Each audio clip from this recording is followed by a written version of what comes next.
C'est vrai que... Alors, tu es venu pourquoi aujourd'hui? Je suis venu pour soutenir les camarades et puis également s'opposer à cette loi qui est très mal faite. Et là, le fait de commencer ça dès la maternelle, c'est complètement ahurissant.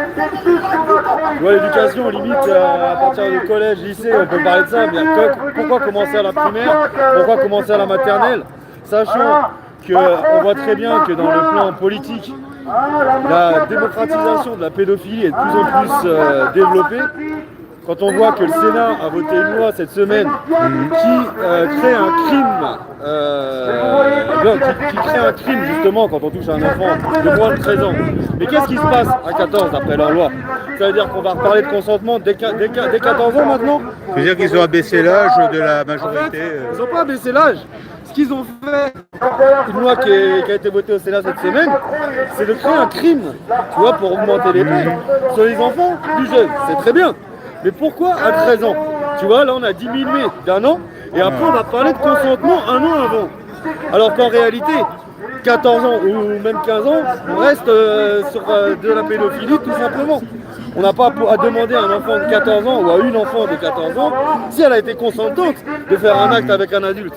C'est pas logique. Maintenant, on devrait éduquer les adultes pour commencer, mais à tous les niveaux. Tu vois, la pédophilie, il y en a énormément dans les hauts niveaux, on sait très bien toute la pédocriminalité qui est organisée, mais il faut également se concentrer d'éduquer les gens. Parce que quand on voit que dans les familles, etc., il y a tellement de personnes qui font n'importe quoi. Les enfants qui sont brisés dans leur jeunesse, c'est des personnes qui ne se construiront jamais, qui vont passer par des peines interminables toute leur vie et qui vont être traumatisés toute leur vie par les actes qu'ils reçoivent quand ils sont enfants. Avant de penser à devoir éduquer les enfants sur l'éducation sexuelle et de savoir ce qu'ils ont le droit de faire, on pourrait penser à éduquer les adultes pour qu'ils apprennent à ne pas toucher les enfants, tout simplement. Ouais. Donc il y a plein de choses à voir dans cette loi. Tu vois, pour moi, l'éducation sexuelle, quand on arrive à la puberté, il n'y a pas de problème. Mais commencer à des âges de 5 ans, c'est juste impossible. Surtout qu'on sait très bien les capacités de mimétisme des enfants.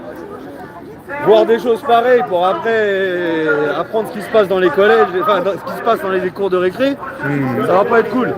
Quand on voit qu'il y a eu encore aux dernières vacances un enfant qui avait fait plein de choses à 5 ans sur l'école maternelle à d'autres enfants, l'éducation sexuelle ça passe également par ça. Peut-être que si on ne lui avait pas montré certaines choses, et là j'accuse même pas que l'éducation nationale, j'accuse les parents, j'accuse toutes les personnes qui l'ont entouré, mais s'il n'aurait pas vu des choses qu'il n'aurait pas dû voir à son âge, il n'aurait peut-être pas reproduit et mimé ces choses-là. C'est vrai que maintenant, il y a l'accès à l'image qui est plus simple. C'est ça.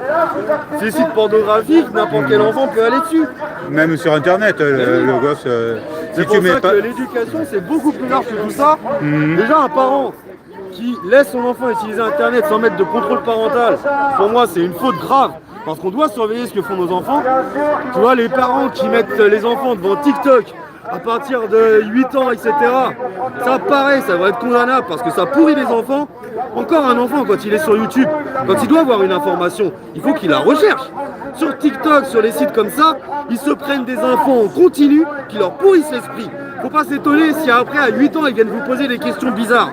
Donc contrôlez le contenu que vos enfants regardent, contrôlez ces choses qui vont les interroger et les formater avec des choses qui ne sont pas de leur âge. Par contre, s'ils posent des questions, déjà, il y a quand même un échange avec les parents et ça, c'est un point positif. Oui, mais ce que je veux dire, ça c'est positif. Mais avant, tu vois, j'avais une phrase. Un enfant qui pose une question est capable d'entendre la réponse. Mais maintenant, il reçoit tellement d'infos par des... Alors, une fois, j'ai entendu parler un enfant, 7 ans, qui vient demander à sa mère, c'est quoi la sodomie? Où as-tu appris ça? Dans une vidéo sur TikTok. Des questions qui ne se seraient pas posées, mais le contenu lui fait s'interroger sur ces choses-là. Quand on voit également toute la branche qui traite les femmes isolées de putes, les tanas, les ci, les ça, et ben les enfants se font une image négative de la femme. Et après, ils vont même aller jusqu'à juger leur mère sur des choses qu'ils ont vues sur Internet. C'est pas possible. On doit simplement éduquer nos enfants, savoir les informations qu'on leur transmet pour qu'ils puissent grandir dans de bonnes conditions. Donc, pour moi, c'est à la fois les contenus internet qu'il faut surveiller et qu'il faut contrôler au niveau des enfants, et c'est également cette loi qui commence beaucoup trop tôt et qui ne devrait pas rentrer dans les écoles avant au moins le collège, et non à la primaire et à la maternelle. C'est vrai que la maternelle, c'est vraiment du n'importe quoi. C'est n'importe quoi. Pourquoi apprendre ça à des enfants? Si les parents étaient éduqués, on n'aurait pas besoin d'apprendre ça à nos enfants. C'est vrai qu'il y a un âge pour tout, quoi. C'est ça. Ouais, donc tu es là pour ça, c'est une bonne Je suis là raison. pour contre cette loi, avec les camarades pour toutes nos revendications, pour demander le RIC, pour demander une meilleure écoute du citoyen, un meilleur respect, la fin des privilèges et la démocratie pour tous. Parce que là, on n'y est pas, clairement. Maintenant, ce qui me fait peur, c'est que quand on a commencé avec les gilets jaunes, c'était déjà une situation critique, mais qui n'a fait que s'empirer. On voit le prix de la nourriture, le prix des matières premières, le prix de l'essence, le prix de l'électricité, le prix du gaz, le prix de la viande, le prix de Carrefour et de tous les autres.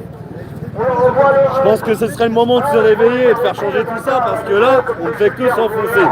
Les classes moyennes se sont enfoncées dans la classe précaire, et ça ne va pas aller vers le mieux. Seules les classes riches s'en sortent pour l'instant. Il va falloir se battre pour conserver des droits et conserver notre vie telle qu'on l'aime.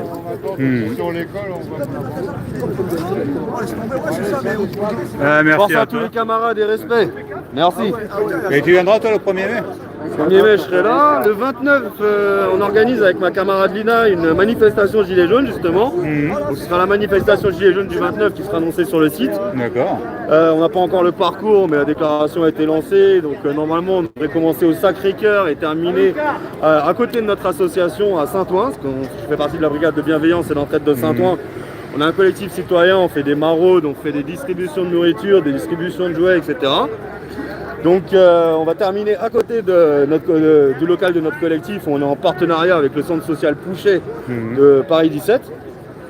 Donc ça va permettre de faire une belle marche autour de la solidarité, échanger, essayer de se rassembler.